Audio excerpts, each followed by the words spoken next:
sa lungsod po ng Maynila ay may tinatawag na Lambingan Bridge. Doon po sa Santa Ana, Maynila. At wala po tayo ngayon sa lungsod ng Maynila. Narito po tayo sa bayang aking sinilangan, ang bayan ng Sampaloc. Kung ang lungsod po ng Maynila ay may tinatawag na Lambingan Bridge, dito po sa bayan ng Sampaloc ay may tinatawag din po na Lambingan Bridge. Dito po sa kahabaan ng Dihelo Street. Makikita po natin ang mga bata na ang palipasan nila ng oras ay ang pagbabike. Yan po ang mga bata na yan, nagbabike. Maganda po na magbike sila. Yan. Dahil po paahon at palusong. Lalo na po ngayon na araw ng linggo, walang pasok. Yan po yung mga bata na yan, no? Yan. Palipasan na po nila ang mag-bike dito po sa Lambingan Bridge. Ito po ang tanawin ngayon sa kasalukuyan ng Lambingan Bridge. Yan po. Yung pong manggagaling na tubig sa daanan na yan. Yan po, isa pambatang naglalaro. Paahon po. Maya-maya, patuwan-tuwa po sila na lulusong. Yan po, yan.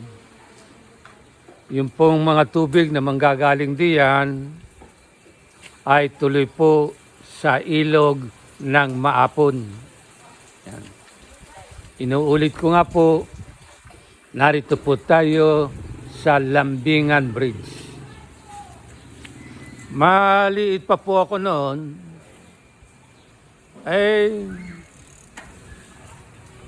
tinatawag ko na po itong Lambingan.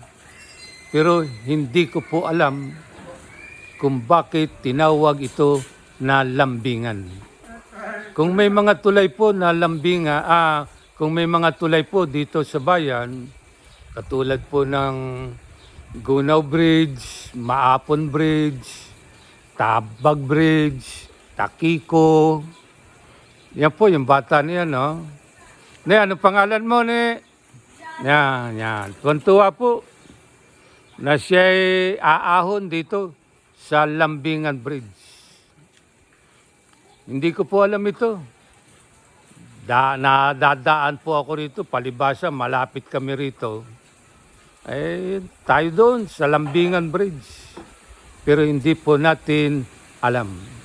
At isa nga po sa mga kilalang tulay dito sa loob ng bayan ng Sampaloc ay itong Lambingan Bridge. Yan. Makikita po natin marami pang mga puno. Yan, oh. Sa ibaba po niyan, kapalayanan, tuloy-tuloy sa malaking ilog ng Maapon. Kaya naman po daw tinawag na Maapon River yan. Yang ilog na yan ng Maapon ay napakaraming hipon. At sa Saling Dila ay tinawag ng Maapon mula sa salitang maipon o mahipon. Narito po tayo ngayon sa Lambingan Bridge. Ano nga pangalan mo ni? Jala, itong kasama mo. Irene? Arlene? Apo kanino? Loida po yung magtatahi. Ikaw naman, kayo magkapatid, magkaibigan. Apo ka naman nino. Floor po. Saan nakatira dito? Doon po sa katapat lang. Di yan. Taga rito kayo sa Lambingan Bridge. Yan. Ito pong Lambingan Bridge ay tinawag na Lambingan. Mapapansin po ninyo, hindi naman po kahabaan ng tulay na ito. Yan. Nung una daw po itong tulay na ito, nung wala pa, pagpupunta ka dyan sa may bike ng mga bata sa taas, paahon. Kapag ikaw naman bababa, papunta sa kabila, lulusong ka. Lulusong ka dito sa medyo may kalaliman na kanal.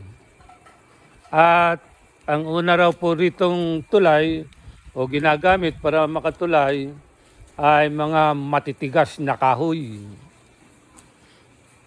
At sa tulay na ito ay may mga kasaysayang naganap kung bakit tinawag ito na lambingan. Sa tulay na kahoy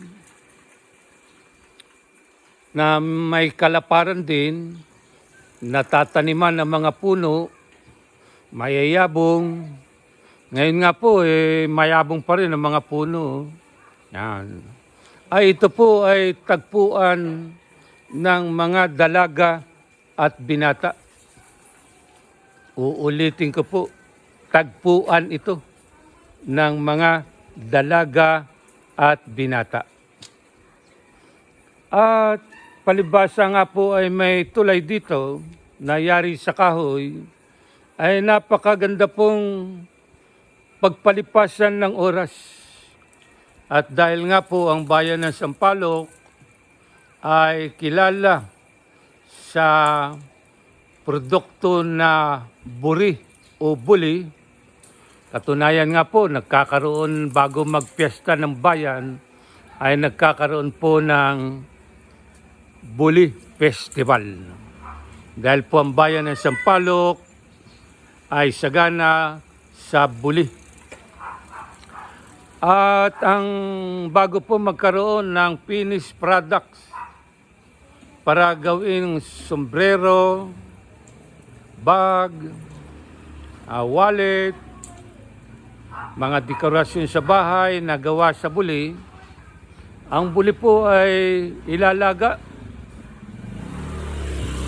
Pagkalaga, yan po yung ibababad sa tubig para maging maputi, ay lalagyan ng mga dahon ng papaya. Pero yung iba po hindi na ginagamitan dahil ginagawa na pong may kulay, nilalagyan na po ng mga kulay na kung tawagin ay mga jubos. At sa tulay po na ito na dati ay kahoy lamang, ay yung mga dalaga at binata. Ang palipasan po ng oras dito ay yung mag-ayikoy. Yung po bang buli na tinanggalan na ng ng parang yung pinakakatawan ay nag-aayikoy po. Yung iba naman naglalala ng sombrero. Basta po mga gawain na may kinalaman sa buli. Pag-aikoy, pag-aikid, yung paglala ng sombrero, yun po ang mga unang gawain dito. At sa pag-aikoy, pag-aikid, paglala ng sombrero, nagagawa po o may nangyayari na makasaysayang pangyayari.